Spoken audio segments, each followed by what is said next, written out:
ശമൂവേൽ അധ്യായം 2. അനന്തരം ദാവീദ് യഹോവയോട്, ഞാൻ യഹൂദ്യ നഗരങ്ങളിൽ ഒന്നിലേക്ക് ചെല്ലണമോ എന്ന് ചോദിച്ചു.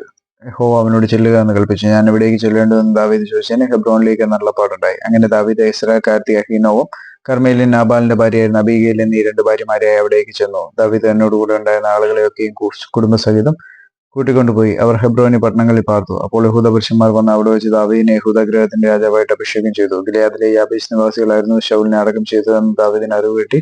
ദാവീദ് ഗിലെയാദിലെ യാബേശ് നിവാസികളുടെ അടുക്കൽ ദൂതന്മാരെ അയച്ചു. നിങ്ങളുടെ യജമാനായ ശൗലിനോട് ഇങ്ങനെ ദയ കാണിച്ച് അവനെ അടക്കം ചെയ്യുകൊണ്ട് നിങ്ങൾ യഹോവയാൽ അനുഗ്രഹിക്കപ്പെട്ടു. യഹോവ നിങ്ങളോട് ദയയും വിശ്വസ്തയും കാണിക്കുമാറാകട്ടെ. നിങ്ങൾ ഈ കാര്യം ചെയ്തിരിക്കൊണ്ട് ഞാനും നിങ്ങൾക്ക് നന്മ ചെയ്യും. ആകയാൽ നിങ്ങൾ ധൈര്യപ്പെട്ട് ശൂരന്മാരായിപ്പിൻ. നിങ്ങളുടെ യജമാനായ ശൗൽ മരിച്ചുപോയല്ലോ. യഹൂദഗൃഹം എന്നെ തങ്ങൾക്ക് രാജാവായിട്ട് അഭിഷേകം ചെയ്തിരിക്കുന്നെന്ന് പറയിച്ചു. എന്നാൽ ശൗലിന്റെ സേനാപതിയായ നേരിന്റെ മകൻ അബ്നേർ ശൗലിന്റെ മകനായ ഈശ് ബോശത്തിനെ മഹനീമിലേക്ക് കൂട്ടിക്കൊണ്ടുപോയി. അവനെ ഗിലെയാദ്, അശൂരി, ഇസ്രായേൽ, എഫ്രയീം, ബെന്യാമീൻ എന്നിങ്ങനെ എല്ലാ ഇസ്രായേലിലേക്കും രാജാവാക്കി. ശൗലിന്റെ മകനായ ഈശ് ബോശത്ത് ഇസ്രായേലിൽ രാജാവായപ്പോൾ അവന് 40 വയസ്സായിരുന്നു. അവൻ 2 സംവത്സരമാണ്. യഹൂദഗൃഹമോ ദാവീദിനോട് ചേർന്ന് വന്നു. ദാവീദ് ഹെബ്രോനിൽ യഹൂദഗൃഹത്തിന് രാജാവായിരുന്ന കാലം 7 സംവത്സരവും 6 മാസവും തന്നെ. നേരിന്റെ മകൻ അബ്നേരും സൗലിന്റെ മകനായ ഈശ്ബോശത്തിന്റെ ചേവകരും മഹനീമിൽ നിന്ന് ഗിബിയോനിലേക്ക് വന്നു. അപ്പോൾ സെരൂയയുടെ മകനായ യോവാബും ദാവീദിന്റെ ചേവകരും പുറപ്പെട്ട് ഗിബിയോനിലെ കുളത്തിനരികെ വെച്ച് അവരെ നേരിട്ടു. അവർ കുളത്തിന്റെ ഇപ്പുറത്തും മറ്റവർ കുളത്തിന്റെ അപ്പുറത്തും ഇരുന്നു. അബ്നേർ യോവാബിനോട്, ബാല്യക്കാരൻ നേരിട്ട് നമ്മുടെ മുമ്പാകെ ഒന്ന് കളിക്കട്ടെ എന്ന് പറഞ്ഞു. അങ്ങനെ ആകട്ടെ എന്ന് യോവാബും പറഞ്ഞു. അങ്ങനെ ബെന്യാമീനുടെയും ശൗലിന്റെയും മകനായ ഈശ്ബോശത്തിന്റെയും ഭാഗത്തു നിന്ന് 12 പേരും ദാവീദിന്റെ ചേവകരിൽ 12 പേരും എണ്ണമൊത്ത് എഴുന്നേറ്റ് തമ്മിലെടുത്തു.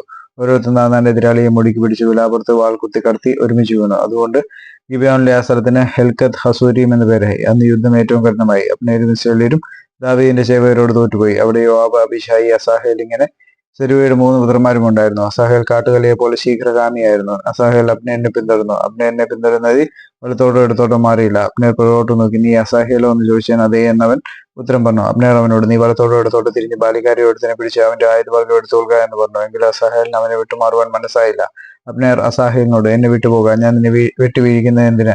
പിന്നെ ഞാൻ നിന്റെ സഹോദരനായ യോവാബിന്റെ മുഖത്ത് എങ്ങനെ നോക്കുമെന്ന് പറഞ്ഞു. എന്നാരെയും വിട്ടുമാറുവാൻ അവന് മനസ്സായില്ല. അബ്നേർ അവനെ കുന്തം കൊണ്ട് പുറകോട്ട് വയറ്റത്ത് കുത്തി. കുന്തം മറുവശത്ത് പുറപ്പെട്ടു. അവൻ അവിടെ തന്നെ വീണ് മരിച്ചു. അസാഹേൽ മരിച്ചു കിടന്നിടത്ത് വന്നവരൊക്കെ നിന്നുപോയി. യോവാബും അബീശായും അബ്നേരിനെ പിന്തുടർന്നു. അവർ ഗിബിയോൻ മരുഭൂമിയിലെ വഴിയരികെ ഗീഹിന്റെ മുമ്പിലുള്ള അമ്മ കുന്നിലെത്തിയപ്പോൾ സൂര്യൻ അസ്തമിച്ചു. ബെന്യാമീനർ അബ്നേരിന്റെ അടുക്കൽ ഒരേ കൂട്ടമായി കൂടി ഒരു കുന്നിൻ മുകളിൽ നിന്ന്. അപ്പോൾ അബ്നേർ യോവാബിനോട്, വാളൊന്നും സംഹരിച്ചുകൊണ്ടിരിക്കാനമോ? ഒടുവിൽ കയ്പുണ്ടാകുമെന്ന് നീ അറിയുന്നില്ലയോ? സഹോദരന്മാരെ പിന്തുടരുന്നത് മതിയാക്കേണ്ടതിനെ ജനത്തോട് കൽപ്പിപ്പാൻ നീ എത്രത്തോളം താമസിക്കുമെന്ന് വിളിച്ചു പറഞ്ഞു. അതിന് യോവാബ്, ദൈവത്താണ് നീ പറഞ്ഞില്ലെങ്കിൽ ജനം രാവിലെ തങ്ങളുടെ സഹോദരന്മാരെ പിന്തുടരാതെ മടങ്ങിപ്പോകുമായിരുന്നു എന്ന് പറഞ്ഞു.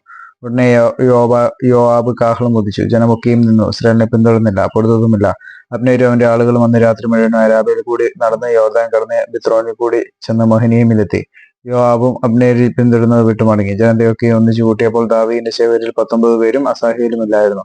എന്നാൽ ദാവീദിന്റെ ചേവകർ ബെന്യാമീന്റെയും അബ്നേരിന്റെ ആളുകളെയും തോൽപ്പിക്കുകയും അവരിൽ 360 പേരെ സംഹരിക്കുകയും ചെയ്തിരുന്നു. അസാഹേലിനെ അവർ എടുത്ത് ബേത്ലഹേമിൽ അവന്റെ അപ്പന്റെ കല്ലറയെ അടക്കം ചെയ്തു. യോവാബും അവന്റെ ആളുകളും രാത്രി മുഴുവനും നടന്ന് പുലർച്ചയ്ക്ക് ഹെബ്രോനിലെത്തി.